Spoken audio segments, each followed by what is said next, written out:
Okay, I was going to just make a few comments. Now, I produced the paper called RSA. We put RSA Scotland brackets Back to the Future, the kind of background thing. I'm not really going to address that particularly, but that's a kind of background thing, just a little bit of historical thing about where we are and we might be. I wanted to make one point Alan's made, but just to repeat it, the RSA, there's a little bit in there about the history of the RSA, going back to, I think, the meeting we held here, which was in the SSP. It was called the Republican Socialist Convention. I came to the first one, and we had another one back down in London, but that was only one-off effort. I stood in the 2010 election, and after that we decided to set up an RSA, basically in England, but we had Allan and one or two Scottish comrades. We didn't make it an English organisation. And that was a really good thing, because it meant we were able to sort of cooperate across borders, as it were. But the RSA is not a communist organisation. I'm going to say a little bit about that. But it was set up, and it wasn't set up as one, because we had members of the Labour Party, we had members of the Green Party, we had Left Unity people, including myself, we had people from the IS Network, which is another breakaway from the SWP. We had World to Win. And part of this came from some work that I came across Paul in the Occupy movement. We were doing Occupy Real Democracy, so there was another kind of democratic element. That's where we came across the World to Win comrades, and of course the RCN as well. I think probably missed somebody out from that, but it's a broader range of individuals in there. I consider myself a communist or a Marxist, so I'm going to discuss it from that perspective, okay? How a communist might think about this. And I also wanted to say, there's just one perspective, but how it differs in England and Scotland. So I want to consider, with one perspective, if you apply it in Scotland, you have one outcome, and if you apply it in England, the situation looks a bit different. So I want to sort of emphasise the differences between the two countries. I'm not really able to say much about Wales, because our contacts with Wales are very minimal, and I choose not to speak about that particularly. And the way I thought about it was to go back to the year 1847, to start off with, and think about England in 1847, when there were two movements. There was Chartism, which was a mass popular working class movement for democracy and social justice, I would describe it as, and it was both a movement and a party. And it represented a sort of consciousness of the working class at that time in England, which was fundamentally for democracy. And the argument was that if we got suffrage, if we could extend the suffrage, then we could get social justice. So what it was doing is it was putting democratic arguments first as the way to get social justice. Completely unlike the Labour Party, it was eventually sort of superseded. And then, of course, the other thing at that time was the Communist League, being set up by Marx and Engels. I don't know my date's 1847. The Communist Manifesto, I think, was written 1847, I think, or 1846 or 47. And, of course, they then were to involve themselves in the 1848 democratic revolutions. Now, I was asking myself, what was the relationship between Chartism and communism, these two separate kind of currents connected to the working class? And I had three options there. One was the sectarian option, where we'd say, well, we communists know best, we got the theory. Getting involved in Chartism is a waste of time, and it's reformist. And I can give you examples of the current examples of people approaching movements in that way. So it's not just something from 1947, but a kind of sectarian attitude to a mass working class movement. And then you've also got what I would say was a kind of opportunism, which the mass movement is so exciting, we don't want to upset the apple cart, we become the cheerleaders for Chartism, and we kind of liquidate ourselves into it, and sort of an opportunist attitude towards it. And then I think the third one, which is I would call a kind of united front approach to it, and maybe even united front vanguardism, I suppose, or something like that. That you see Chartism as a united front, you see it as a broad movement, and that the communists are likely to be a minority in that broad movement.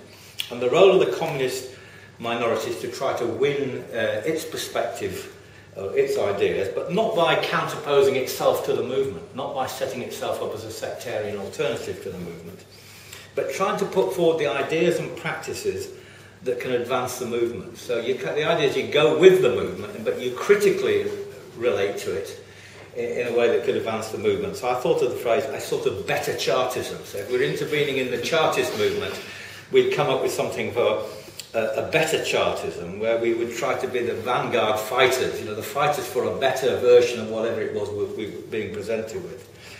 And I believe if you look at Marx and Engels, that was the approach that they had. It was that latter approach. It wasn't opportunistic, it wasn't sectarian, it was actually supportive of this movement of Chartism, but actually wanting to sort of criticise the leaderships of the Chartist movement and put a better perspective forward. If I leave that behind and come to Scotland next, 2015, what we could say, we could start to speak of new Chartism and new communism.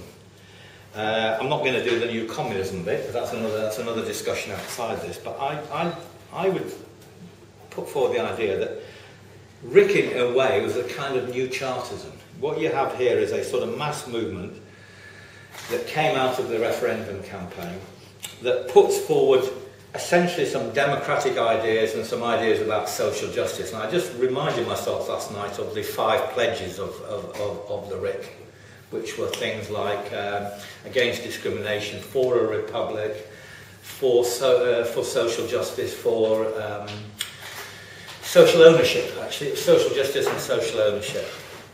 And so I would say, well, in that case, what's a better Chartism? What's a better RIC? It would be, for me, Republican Socialism. That's where that would fit into it, because you could look at RIC, Radical Independence Campaign, and it could have been Republican Independence Campaign. I mean, it's not a massive shift away from that. It's similar. It's not the same. So a Republican independence campaign would have lost nothing, and in my opinion would have been a bit stronger than a radical independence campaign. It could have done achieved just the same things. It could have been a Republican Socialist Independence campaign. In other words, the idea of Republican Socialism is about trying to shape that movement in a slightly different direction to the one that it's going, a kind of better Chartism. Now, the other thing that occurs to me, RIC would be a Chartist movement, but there's no Chartist party. So one of the gaps in this whole thing is the idea you need a Chartist party. So out of RIC would come the idea that you needed a RIC party, if you like, and that's clearly where I think the Scottish Left Project comes in. It's actually recognition that just having a movement like the Chartist movement is not good enough. You didn't have a Chartist party, which would be actually a firmer and more principled even than the broader, slightly more broader and diffuse. I mean, the Chartist party did stand in elections, for example, and things like that. So where does that leave me? Well, so that leads me to say, well, the task for the new communists, what we might be in 2015, would be to promote this better Chartism, to make the RIC movement more Republican than it currently is. It's got it in there, but you could argue, as Murder does, it's not sufficiently Republican. To promote the idea of a Republican Socialist Party, that a Republican Socialist Party is what the RIC Party could be. That would be a kind of short-term perspective, setting up a Republican Socialist Alliance in Scotland to try to unite those forces that want to do that in a much more, in a kind of more clearer political direction. If we turn to England and we ask the same question about England, well, the thing strikes you, there is no RIC movement in England. I mean, that's what's completely lacking. There's no equivalent to RIC in England at all. There's no new Chartism, there's no Republican Socialist movement. The best thing you can say about England is we've got Tusk and we've got Left Unity. That's the two sort of best things. They're kind of parties. You all say they're Chartist parties without a Chartist movement, but they're not Chartist really at all in their sort of spirit, I would say. They're more like old Labourism. It's more like what I call the old gravy reheated in a way. Because their connection is with the ideas of Labourism, trying to reconnect with 1945 social democracy. So I think that Republican socialism in England would have a completely different kind of problem than Republican socialism in Scotland. We have got one secret weapon, and my kind of last point really, we have got one secret weapon, and that is that we are working around on the basis of internationalism from below. Allan calls internationalism from below. That is to say, we are trying to work on the basis of cross-border cooperation. We did that with the London Says Yes event. We're trying to make those links with England, Scotland, Ireland and Wales. And so a Scottish left project is, to me, a little bit too narrow. That an approach to the Scottish left project should be, from our perspective, about trying to make those links that we've been trying to make with England and Wales, so that we can actually try to pull these different movements at different levels into a more coordinated cross-border event. Final point is that yes, the history of the RSA, I think I mentioned this at the beginning actually, as my final point, but the RSA comes really from the Republican Socialist Convention, which met here, and I think it was 2008, 2009. In a way, the RSA, based in England, with Allan and a few other comrades, was more in advance on the Republican Socialist Convention, which becomes slightly more permanent. I think if we're able to set up a Republican Socialist Alliance in Scotland, it will be politically more advanced than what we've done in England. Not least because we never defined the RSA as being, for example, anti-unionist. That's why we never said it was anti-unionist. We just were saying we're going to set it up to promote the ideas of Republican and socialism. What we did have was this cross-border collaboration. So I would hope we could consider how we could set up a Republican Socialist Alliance in Scotland as an autonomous organisation. We'd still have the RSA going, so it allows us to make these cross-border connections and cooperations, because we've got Bernadette in Ireland. We're hoping we'll make some better links with Wales.